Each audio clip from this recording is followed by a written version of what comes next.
Hi, everyone. My name is Dave Borkert. I'm the Chief of Police with the City of New Ulm. Here today to provide some updates for April and May regarding the police department.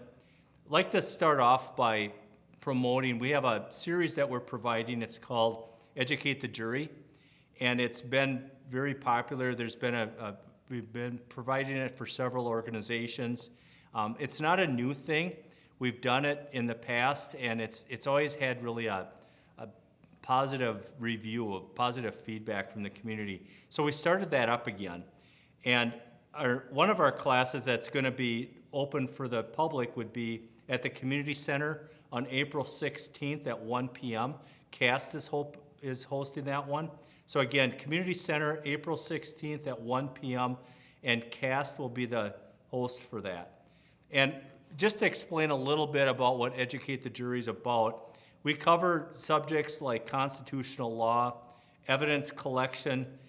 We get into hot topics like, for example, now we'll at some point be getting into talking about sanctuary cities and what ICE enforcement is and what does that look like in rural Minnesota.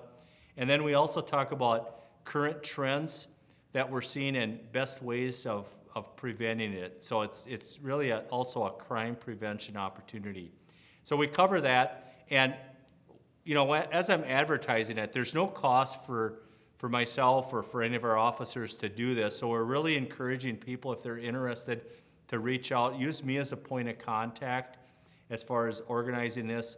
And they're basically, we can do a la carte if there's certain subjects that you want us to cover first, or specifically emphasizing one area. We're very happy to do that. But just in general, we always provide usually 45-minute segments, and then we open it up for 15 minutes of question and answer. So basically 1 hour in duration. So again, if there's any interest at all, if you just want to explore that further, please contact me. Another thing that we're working on is Community Emergency Response Team CERT programs. I had mentioned that last time. It's something we're really focused on. When we have a tragic event, if we have a tornado that comes through the community, and you know we need to obviously deal with that as far as the aftermath, so on and so forth, it's really good to have trained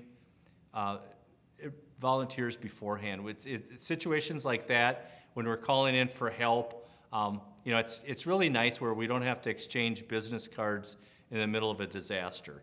So we're working on this program. Other communities like Waseca, different areas when we're researching, have these programs in place. And we're really trying to model it under the best practices that's working in rural Minnesota.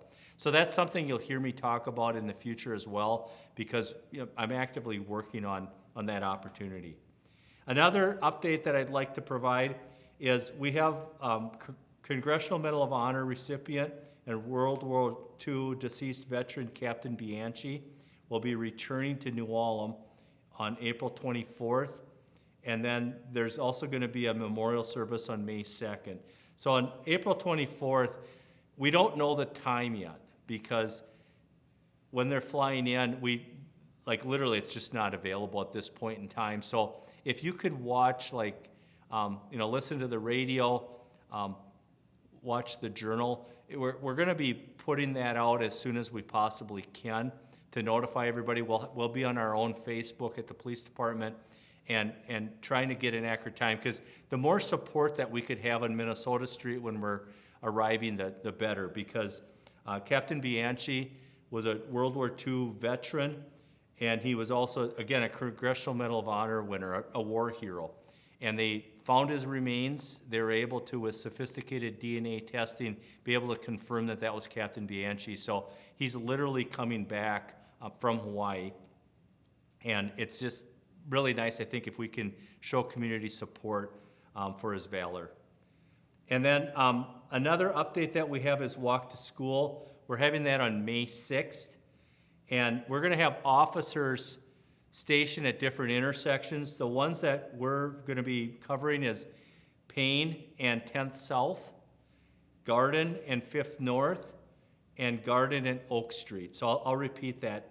Payne and 10th South, Garden and 5th North, and Garden and Oak Street. So we'll have a law enforcement officer stationed there.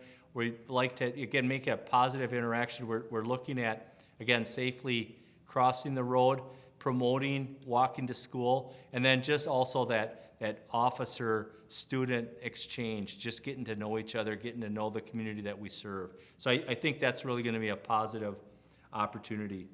And then another program, I've got a bunch of programs today that we're focused on, is community response to dementia. So on May 11th from 1 to 2, there's going to be an event at the community center. And then also May 13th from 6 to 7 p.m. at the community center. That'll basically be the same program, is my understanding.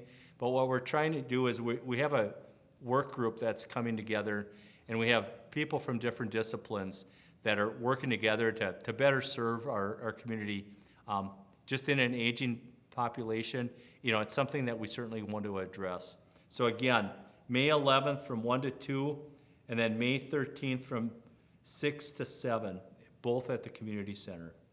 And then one more thing that I'd like to cover is we have a fraud workshop that's May 20th from 8:30 to 10:30. That's also at the community center.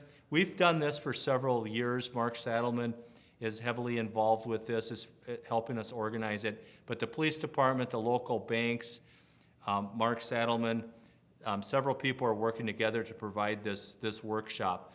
Literally in the city of New Ulm, Brown County, we're dealing with hundreds of thousands of dollars of loss that happen on an annual basis. The largest event that we've seen in Brown County, $750,000 was lost due to fraud. One individual encountered $750,000, and if you look at the cumulative amount, we're talking about hundreds of thousands of dollars every year. So it's a big subject. Literally, the best thing that we can do is prevent it. So we're collaboratively working together to try to provide, basically best practices. So we've done this in the past. It's been very positively received, and we're doing it again. So if you have the time, please join us again, May 20th from 8:30 to 10:30 at the community center. Thank you.